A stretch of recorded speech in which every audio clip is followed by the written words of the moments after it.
Everybody to this video.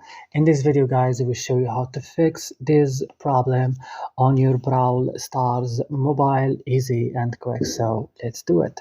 So you don't need to open your Brawl Stars at all. Open the settings of your mobile phone, open apps option, and here search for Brawl Stars. Click, and guys, you will find here this list.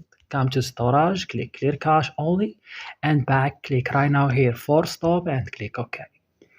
Next, click on battery and turn on your battery on optimized mode.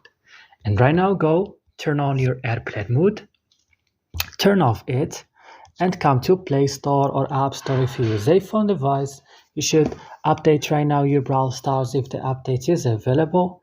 And next, what you have to do guys, you just need to restart your mobile phone, and that's all what you need to do. I hope this video was useful. Don't forget to like and subscribe in our channel. See you in another video.